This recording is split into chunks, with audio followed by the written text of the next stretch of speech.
This is the story of a 30-year search by U.S. intelligence agencies to perfect mind control. Some of those engaged in that search have agreed to talk about it for the first time. One said, "I think every last one of us felt sorry to attempt this kind of thing. We knew we were crossing the line." The search would be endless. From brothels, an agent says, we learned a lot about human nature in the bedroom, to the mystical rites of a magical mushroom ceremony performed by an Indian shaman, to a Spanish bull ring. The bull has had electrodes implanted in the brain and is controlled by a scientist. There would be victims.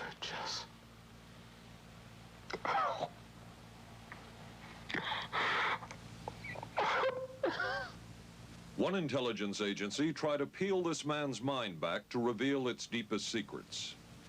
I'll live through it. I'll live through it. This man worked on some of these programs. He would write of his work, "It was fun, fun, fun." This is the story of the search for mind control. ABC News Close-Up, Mission Mind Control. With ABC News correspondent Paul Altmaier. We are not professing to tell you the complete story of these activities. We are professing to tell you the complete story that we know. Right. But these records that we've uncovered don't tell the story. They tell pieces of it. This is a story that has been told in bits and pieces. This is an attempt to pull most of it together. We know we don't have the full story. We do, however, have some striking new revelations and insights. The story begins here, just off the nation's front yard, the Mall. The buildings behind me were the headquarters for the World War II Office of Strategic Services. It was here that the first halting steps toward mind control began.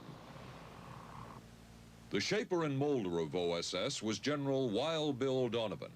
He said of his group's work, "We may have made mistakes, but we were not afraid to try things that were never done before."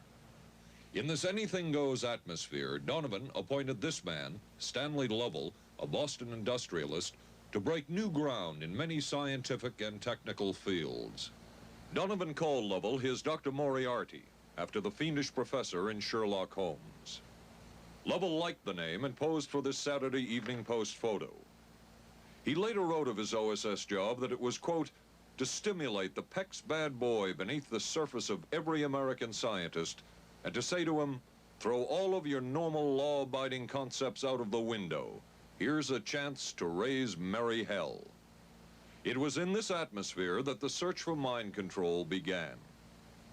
This bizarre man would be an active participant in that search over the next 2 decades. His name is George White, an OSS captain who had formerly been with the Bureau of Narcotics. In his diary, seen here publicly for the first time, White left a legacy of the darker side of American intelligence work. He received his early OSS training at the British-run school at Oshawa, Canada, the same school where Ian Fleming, the creator of James Bond, was trained. White referred to the school in his diaries as the Oshawa School of Mayhem and Murder. Mike Burke, former OSS colleague of White's and now president of Madison Square Garden Center. Very compelling fellow, mysterious fellow, almost mystical fellow. He was fascinating because you knew something about him, but not enough about him to really get a fix on him.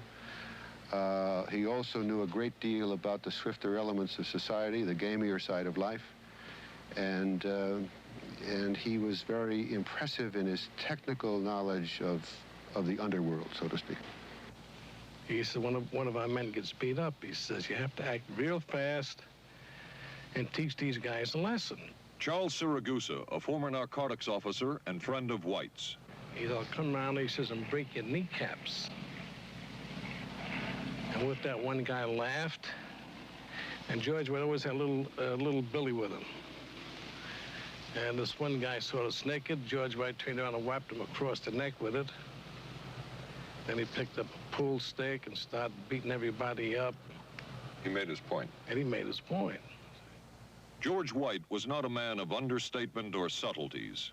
His boss at OSS, Stanley Lovell, referred to him as deadly and dedicated. In this note from White's diaries, it says, "Call Lovell regarding TD." TD was a rather transparent cover for Truth Drug. George White worked with the Truth Drug Committee here at St. Elizabeth's Hospital in the nation's capital. They experimented with mescaline, scopolamine, and marijuana on unwitting victims. The committee soon learned there was no easy panacea, no truth drug at this stage. But White and later colleagues would not stop trying. The goal remained the same. As this 1952 CIA memo says, the aim is controlling an individual to the point where he will do our bidding against his will, and even against such fundamental laws of nature as self-preservation. But it was a discovery here in Basel, Switzerland, at Sandoz Laboratories by Dr. Albert Hoffman that led the intelligence agencies of America to believe that they had found the panacea.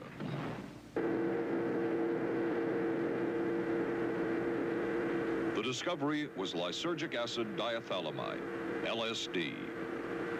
The film that you see is considered by many experts to be the closest illustration of the effects of a hallucinogenic.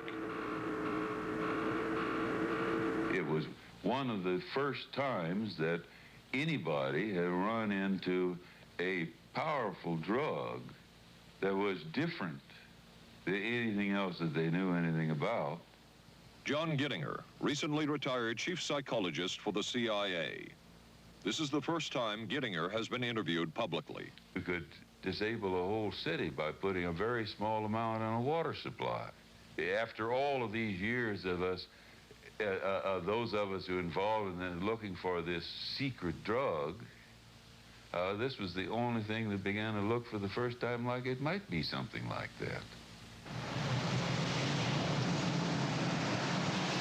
The CIA's interest in LSD was intense. The worry was that the Russians would get hold of it.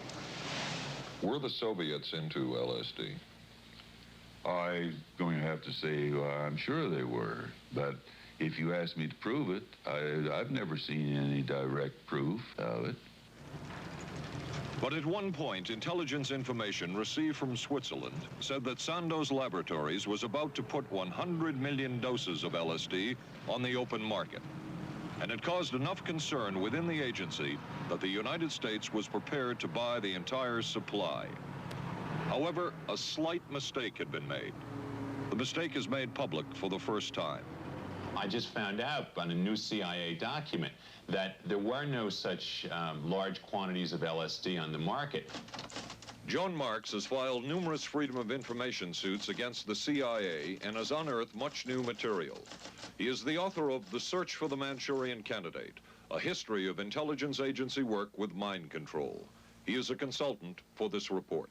What happened is that there was a military attaché in Switzerland, an American officer, who got milligrams and kilograms mixed up. In other words, he made a mistake of thinking 1/1000th of a gram was the same as 1,000 grams, which is a mistake of 1,000,000 times. So when the CIA got the intelligence that there were 100 million doses on the market, in fact, there were 100 doses.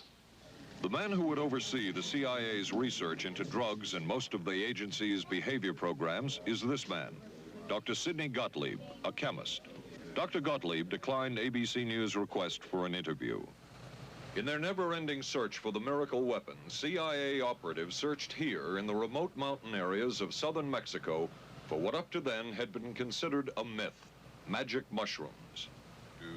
They used this man, a part-time chemist for the CIA, to dupe this man, a vice president of a bank and an amateur mycologist or mushroom expert, to try to get to the magic mushrooms and turn them into a drug. But it would be the amateur, R. Gordon Wasson and his colleagues, who would win the race and develop the drug psilocybin from the magic mushrooms.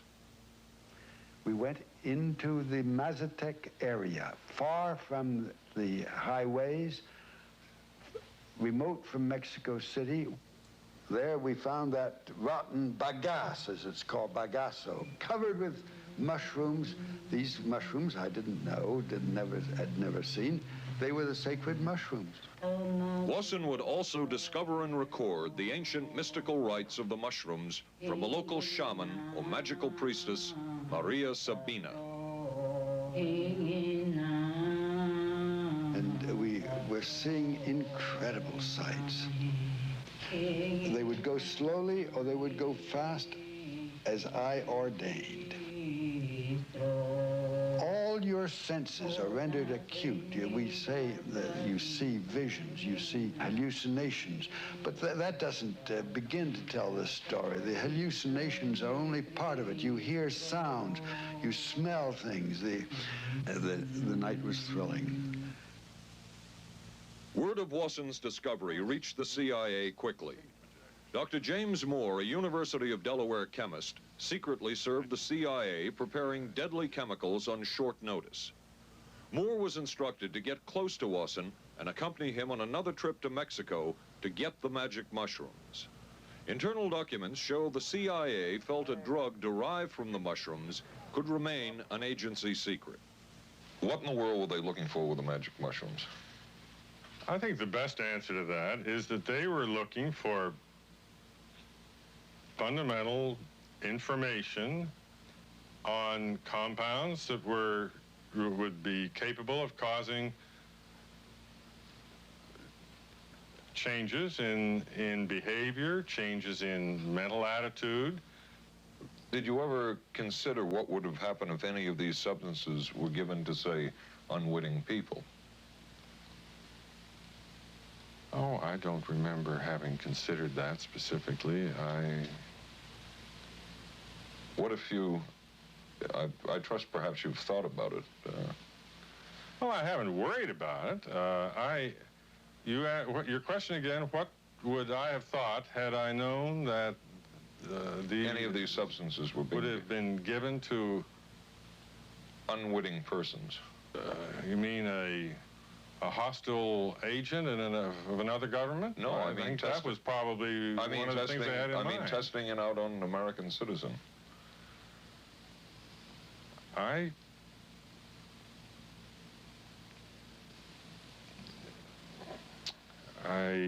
guess I must seem very, very cold-blooded about this, but I don't recall ever having been very much preoccupied with that issue.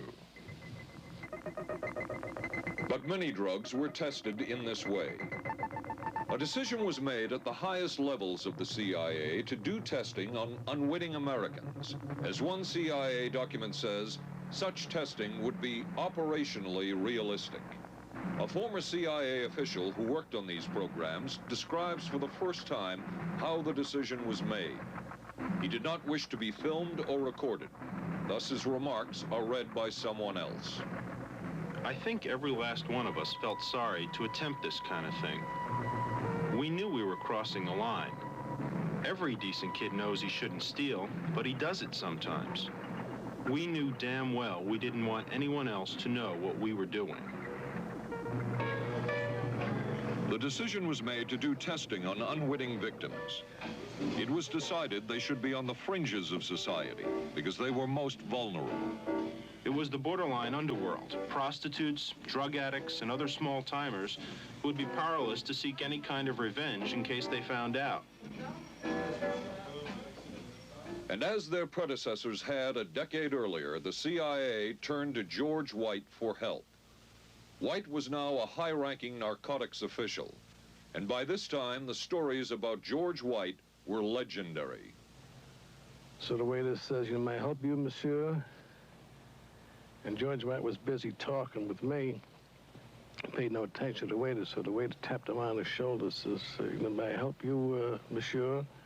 George White turned around, whipped his gun out, and stuck it in the guy's face like this in this crowded restaurant.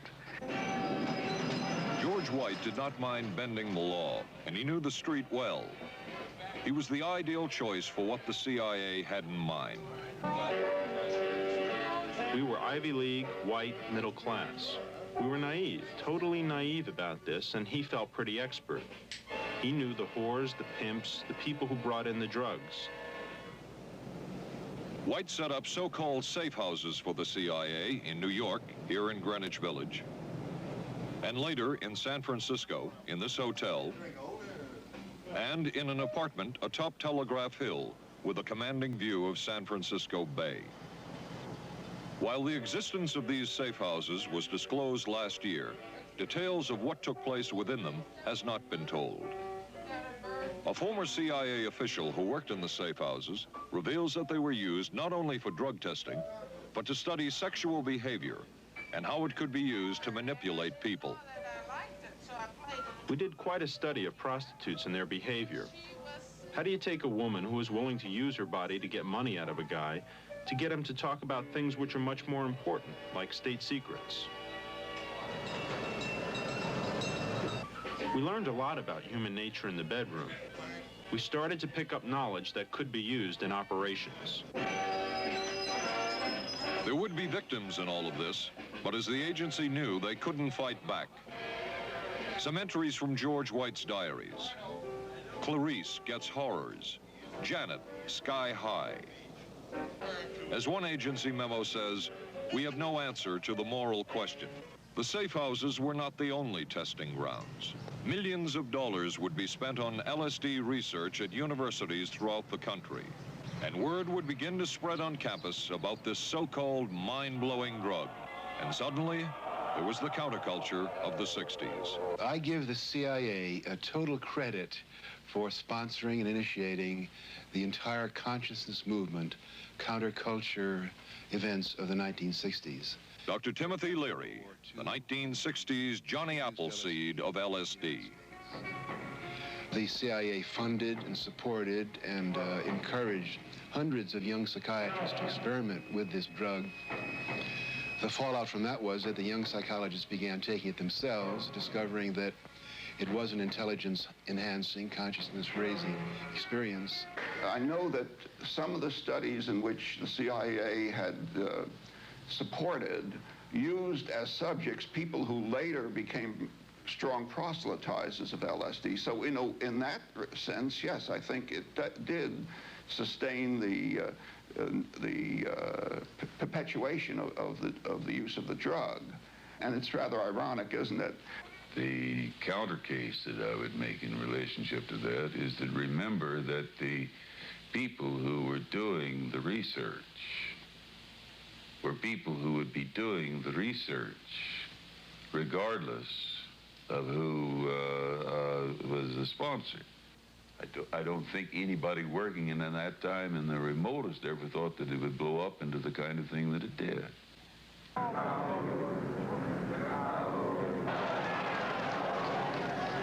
History will judge the role of the CIA and other intelligence agencies in unwittingly contributing to the counterculture of the 60s through their intense interest in LSD and other hallucinogenics. But for the moment at least, the argument can be made that the CIA helped usher in the age of Aquarius.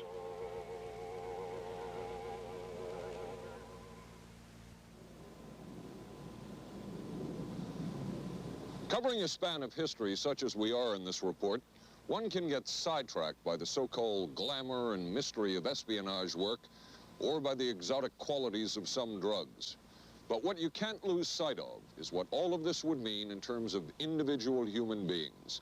There would be deaths, there would be long-lasting and harmful effects. The best-known case is that of this man, Frank Olson, a chemist employed by the Army Chemical Corps, who in 1953 was slipped LSD unknowingly at a meeting with CIA officials.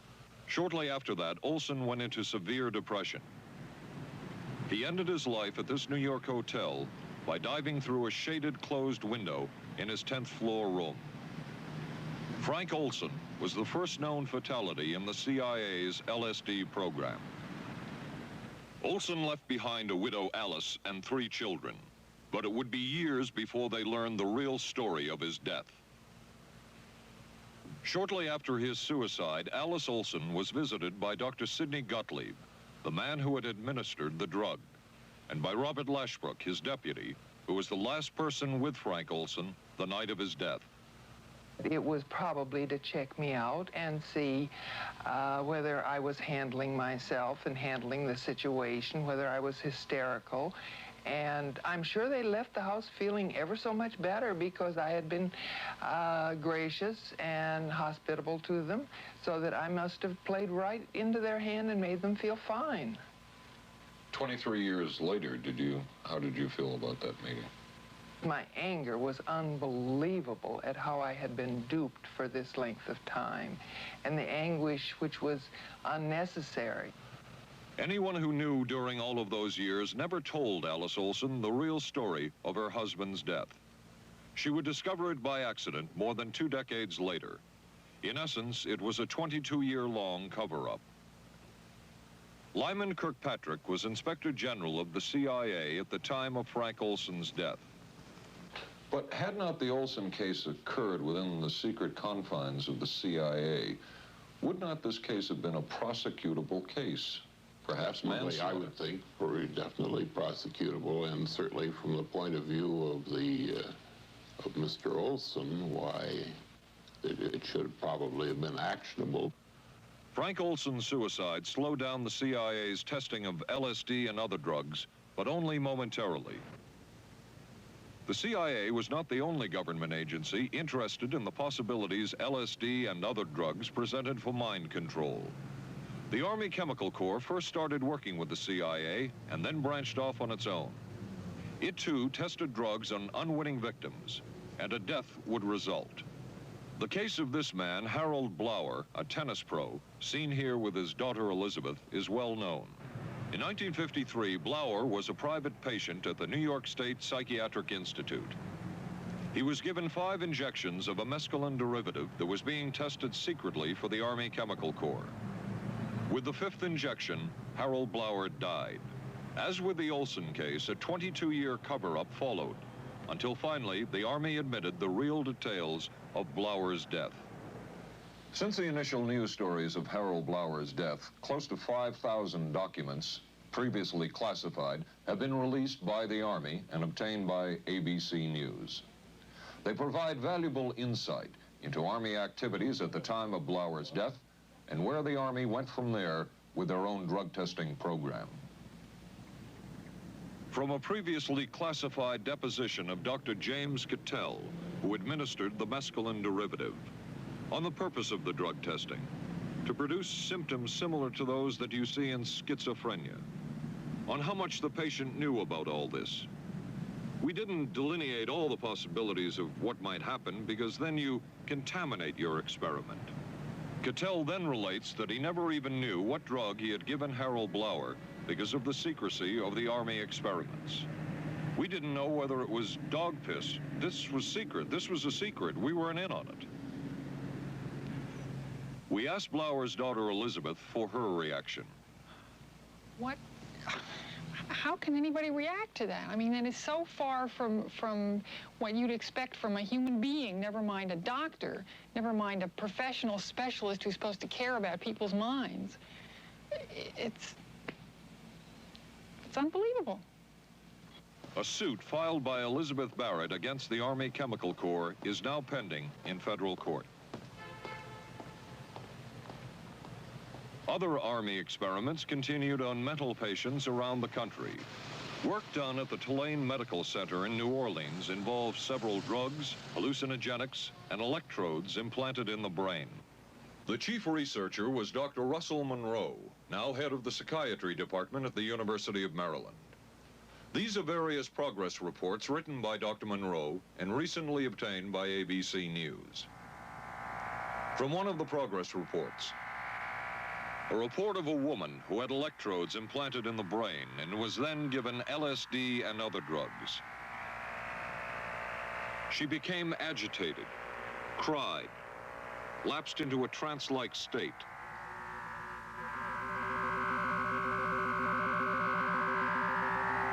Felt as if she were about to have a convulsion, experienced waves of darkness and light, had bizarre sensations in her neck and legs, said somebody was trying to manipulate her body.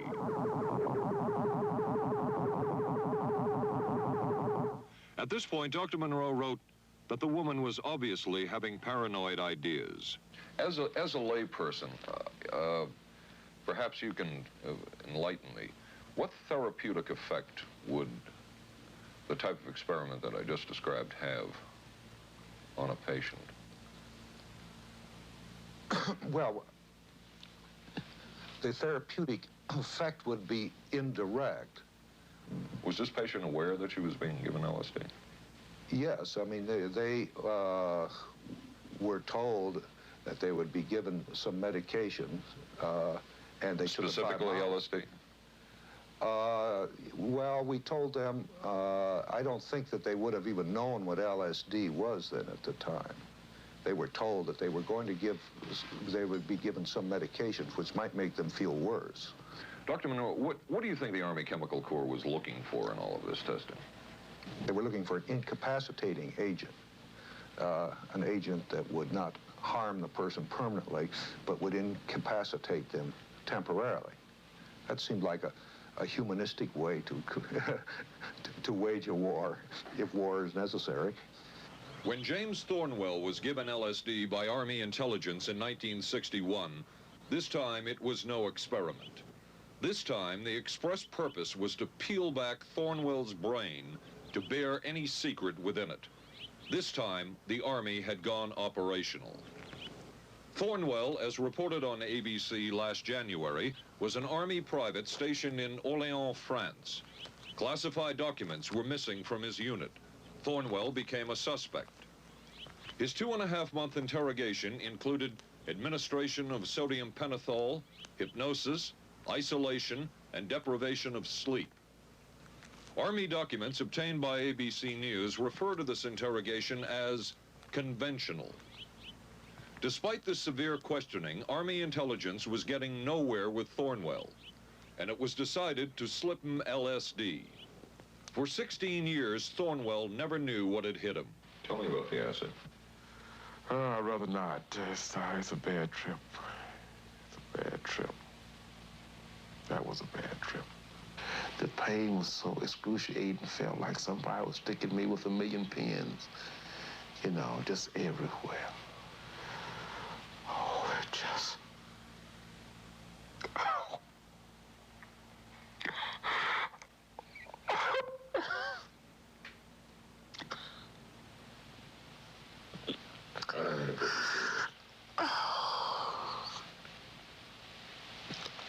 You want to stop for me?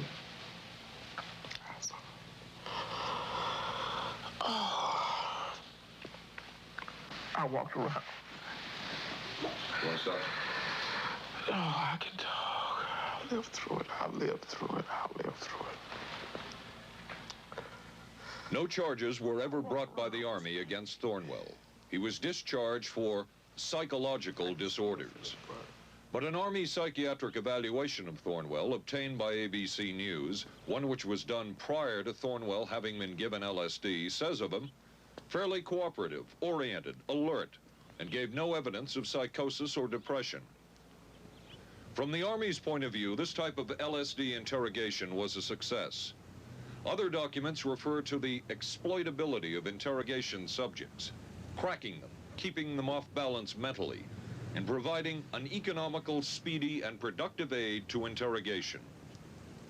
From James Thornwell's point of view, it was no success. Thornwell still has serious problems. He's run through 2 marriages. He maintains he can't hold a job, can't concentrate, has nightmares, and feels socially and emotionally isolated. Last fall, Thornwell filed suit against the government in federal court. In a moment, we will examine the closest experimentation to brainwashing that we have uncovered.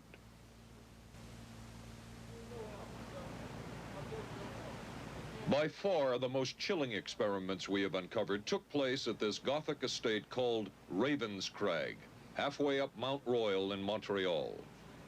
It houses the Allen Memorial Institute of Psychiatry of McGill University. It was here that the CIA funded a series of experiments, severe experiments. The work was done by the Institute's then director, Dr. Ewan Cameron. It is the closest experimentation to brainwashing yet disclosed. His work, unprecedented in psychiatry, consisted of 3 areas which he called sleep therapy, psychic driving, and the ultimate depatterning. Dr. Maurice Dongier, current head of the Allen Memorial Institute. In his psychic driving, so-called type of therapy, he would give the patient intensive electric treatment in order to make the patient regress deeply, become forgetful, and then he would attempt to implant new ideas in the mind of the patient. Now, to a layman, it would appear that Dr. Cameron was trying to take the slate and wipe it clean, the slate being the mind. In other words, brainwashing. Exactly, that's a very good comparison. Brainwashing. Yes, to life. Val Orlico of Winnipeg, Canada, the wife of a member of the Canadian Parliament, was a patient of Dr. Cameron's. She entered the Allen Memorial Institute because of severe depression. She describes for the first time publicly the LSD therapy and psychic driving treatment that she was given by Dr. Cameron. And then the drug began to take hold very rapidly because it was an IV injection, and things became very furry and very frightening, and had a lot of sensations that it's very difficult to recall. Nobody explained it to me. Nobody ever asked me if I was willing to do it or anything. He had this feeling that he would be able to get through the resistance of illness and to reach deep changes very quickly. Did he?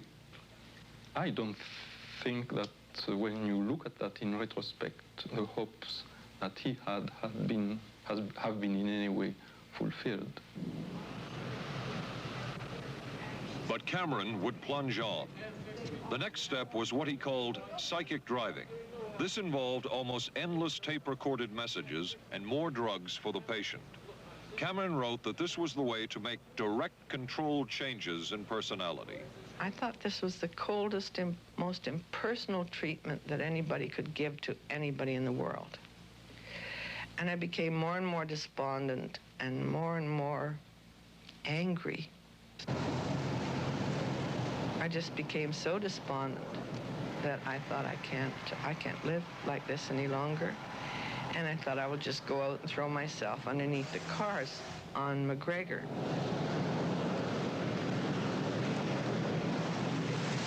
I stood on the curb of that street and I stood there and I thought, okay, go. Okay, go. And then I thought, what if you're not killed? What if you're just maimed? What if you don't die and you live and you can't even talk anymore? And I couldn't do it. The most severe technique Cameron used was depatterning. He described it as breaking up the existing patterns of behavior by means of intensive electroshock therapy with prolonged periods of sleep. He carried out these experiments in something he called the sleep rooms. People in there were like babies. They cried and they were very disoriented. And we were very afraid of the sleep room. We used to walk very carefully against the side of the corridor that was opposite the sleep room with our backs to the wall when we'd go by. Cameron used this combined sleep electroshock treatment on patients as long as 30 days. One patient he kept asleep for 65 days. Cameron retired, and his successor, Dr. Robert Cleghorn, ordered a follow-up study on the patients treated with Cameron's depatterning method. It showed that it was no more beneficial in its result than the use of more conservative methods. But the follow-up study showed that 60% of those who had been depatterned still had amnesia for periods of anywhere from 6 months to 10 years. That's quite a memory loss, isn't it? That is a memory loss. Indeed it is. It's I think, more than desirable.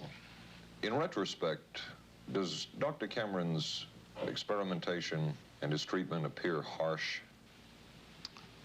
I would say yes. I mean, this forceful type of approach that I was describing to you is definitely, it can be said that it's harsh. I wouldn't call it harsh. I would say it was harder on the staff than it was on the patients, because these people had to be fed and they had to be cared for and they had to be given sufficient fluid and food and toileted and so on and so forth. It was a very difficult thing for the staff to follow these patients properly and see that they did well. Well, I'm glad he was concerned for the staff. But damn it all, I wouldn't. I could have maybe had a different kind of life. And that makes me angry and sad, and I don't know how to explain how I feel, really. I'm just... How did you feel when you learned that Dr. Cameron's experimentation was financed by the CIA? Well, I thought...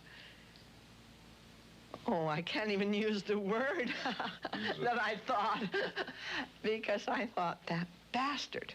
And he was too smart. He knew who he was working for.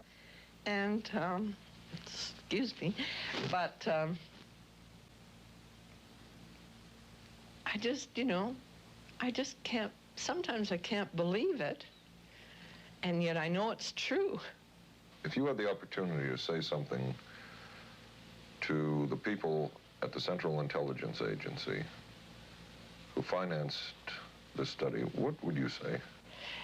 I realize the CIA is a very important organization and they have a very important job to do.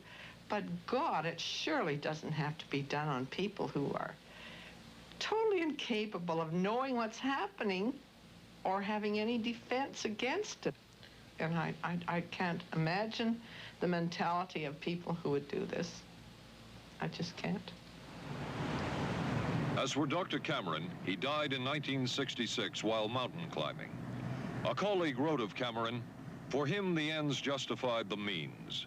And when one is dealing with the waste of human potential, it is easy to adopt this stance." Dr. Cameron seemed ideally suited for what the CIA had in mind.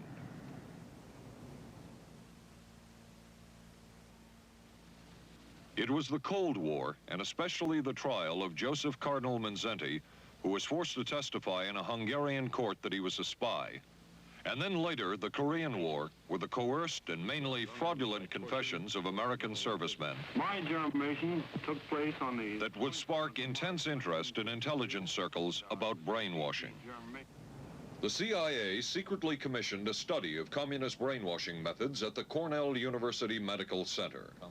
A leader of that study was Dr. Lawrence Hinkle. He explains first the Russian method of controlling and breaking a person. Absolutely isolated from everyone else, with one man whose job it is to get you to write the extent to which you are a criminal. In this setting, you can get people to do most anything, do you see? Because you don't have to lay a hand on them. And by the time you get through and you go up before the judge, the fellow says, "Were you a spy?" He says, "Yes, I was a spy." The Chinese never really had this kind of a state police system.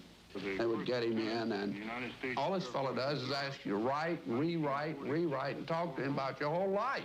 Graduated from pilot training in 1949.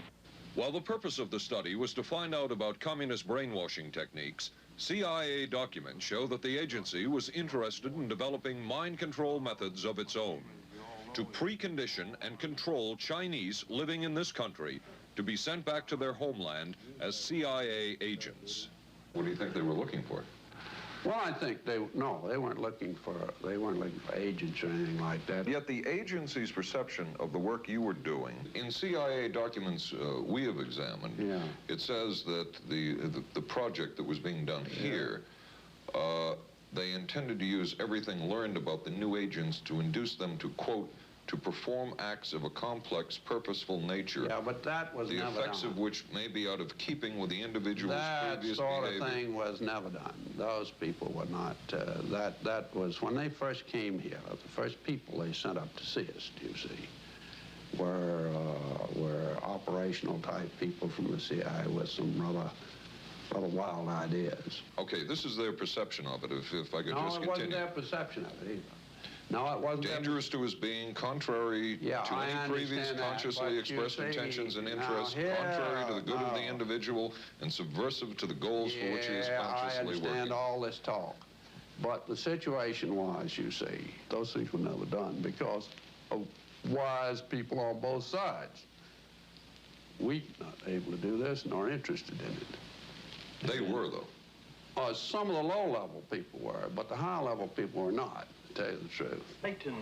But documents clearly show that the CIA was attempting to develop agents over whom they had as much control as possible. Agents who would perform tasks contrary to their own good. Normally conditioned American who's been trained to kill and then to have no memory of having killed. His brain has not only been washed, as they say, it has been dry cleaned. Is a Manchurian candidate, controlled by others to do things against his will, possible? It was a remarkable film because, as far as I'm concerned, it made something totally impossible seem absolutely credible. I would say the answer is yes, but there are many qualifications to that. Dr. Milton Klein, a psychologist, a clinical and experimental hypnotist, and unpaid consultant to the CIA. The qualifications would be the subject selected to produce the kind of behavior that you wish, the amount of time, the procedures that are utilized, and the motivations of the people who are designing, executing, and administering the procedures. You're asking whether an individual can be, under hypnosis, influenced, coerced, persuaded, shaped to perform an antisocial act, or a destructive act, or an act of violence. My answer would be yes. Captain Marco, will you be good enough to lend Raymond your pistol, please? Yes, ma'am.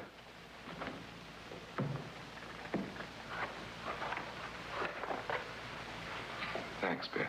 Sure, kid. Shoot Bobby, Raymond.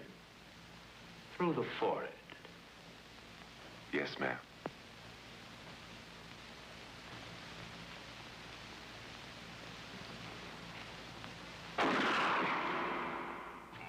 How valuable a tool can hypnosis be in the intelligence field? None whatsoever. It has absolutely no use because nobody's ever been able to do that I know of, do it in an operationally feasible way. I'm not in any way saying that hypnosis doesn't take place. I'm not saying there's nothing to it. I would say that most government agencies concerned with intelligence operations have been looking to hypnosis as a tool for a variety of purposes, one of which is to carry out and to execute certain intelligence operations on a basis where they would not have to rely completely on some of their own emotional reactions. Actually, would that entail murder? It could, if you consider that an act of killing someone under circumstances of war is murder. I think one has to define what that means. Under circumstances of peace. Under circumstances of peace, it would be murder. Another former CIA agent says that Fidel Castro at one time was considered as a possible target for a Manchurian candidate. Castro was naturally our discussion point. Could you get somebody gung-ho enough that they would go in and get him? But if you have 100% control of a guy, you have 100% dependency. If something happens and you haven't programmed it in, you've got a problem. So in the end, it was decided that a Manchurian candidate was not feasible, but the search for mind control continued. But could the mind be controlled? Perhaps not. But is human behavior predictable? In this area, the CIA did make a significant breakthrough. A personality assessment system designed by the agency's chief psychologist, John Gittinger. It comes close to being able to predict how humans will behave. It's really a descriptive system, an attempt to try to describe personality in a relatively systematic way so that hopefully you can get some kind of an idea to predict what the behavior between different kinds of individuals. Gittinger's system had many uses in intelligence work. One was to draw personality portraits of world leaders. Using Gittinger's system, the agency concluded the Shah of Iran is a brilliant but dangerous megalomaniac whose basic problems resulted from an overbearing father. And there were other applications. Your assessment staff played a key role in helping other governments pick their police intelligence agencies, including, we've learned, the Korean CIA, Uruguayan National Police. Can you tell us about this? No. Author John Marks. The former #2 CIA man in Uruguay told me how in 1966, John Gittinger and an assistant traveled down to Uruguay and gave the tests in order to select members of the Uruguayan intelligence service. A psychologist who used to work for the CIA told me in 1961 he personally traveled to South Korea as part of an American CIA effort to set up the Korean CIA and to give the personality tests to candidates for the Korean CIA to choose the best man for their secret police. But one of the basic functions of Gittinger's system was finding the vulnerabilities of an agent, a double agent, or a potential agent. In its applicability to intelligence work, isn't the PAS system looking for a person's soft spot? Well, of course, the answer to that is yes, but I hasten to say soft spot. This is what I consider a negative word. Of the hundreds of behavioral projects undertaken by the CIA, Gittinger's appears to have been one of the more successful and more conventional.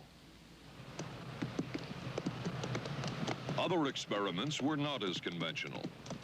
Neurophysicist Dr. Jose Delgado was financed by the Office of Naval Research. In this experiment, the bull is sedated. Electrodes are implanted in its brain. Delgado transmits an electronic impulse to the center of the bull's brain. Delgado has remote control of the animal. Recently released CIA documents refer to the feasibility of remote control of animals, and that special investigations will be conducted toward the application of selected elements of these techniques to man. Other areas were examined through the 60s and 70s. Brain surgery, psychosurgery, creation of amnesia, parapsychology, manipulation of genes. Even though past and present CIA officials have indicated this kind of work ended in 1963. Whole truth, nothing but... And one of those who took part in these programs. Thank you, sir. In 1977, the Senate subcommittee heard testimony from many of them, but the testimony was not that revealing. According to one of them, they agreed amongst themselves to keep the inquiry within bounds that would satisfy the committee. Former narcotics officer Charles Siragusa says that he was asked to limit his testimony by the man he reported to at the CIA. He wanted me not to say anything. To perjure yourself. That's right. Well, either that, I'd have to perjure myself or take the Fifth Amendment. And I'm not about to take the Fifth Amendment for anybody.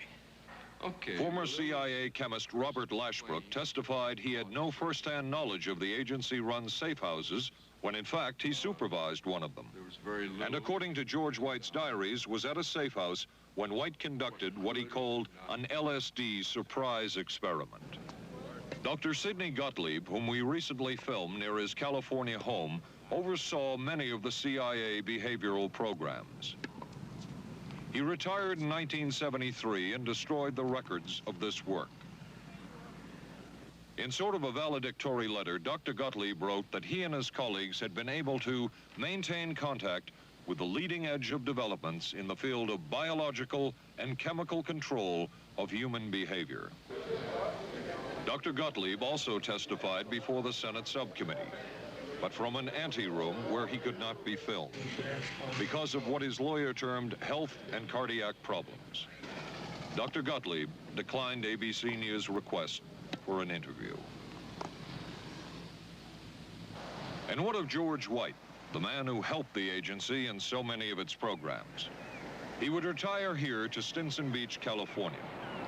And shortly before his death, he wrote to his boss at the CIA, Dr. Sidney Gottlieb, and summed up his career by saying, "It was fun, fun, fun. Where else could a red-blooded American boy lie, kill, and cheat, steal, deceive, rape, and pillage with the sanction and blessing of the All-Highest?" Has mind control been achieved? From all of the available evidence, it appears doubtful. The human will has prevailed up to this point. But as we have seen, work is continuing in this field, work that we still don't know very much about. How deeply are the Russians and other dictatorships into all of this? We really can't say, and the CIA is reluctant to give out information about it. But the basic question remains, what place does all of this have within a democracy? One final point should be made. As one of the persons who worked on these programs told us, we are very capable, conscientious, and very dedicated scientists working for our country. Their work speaks for itself. This is Paul Altmaier for ABC News. Good night.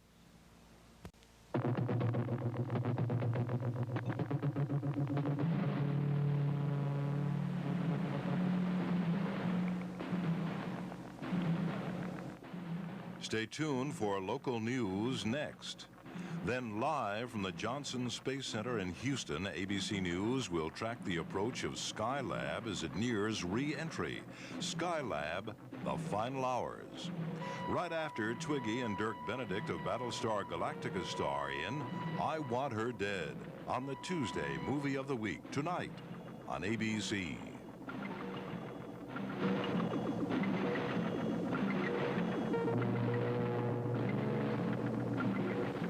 This has been a presentation of ABC News.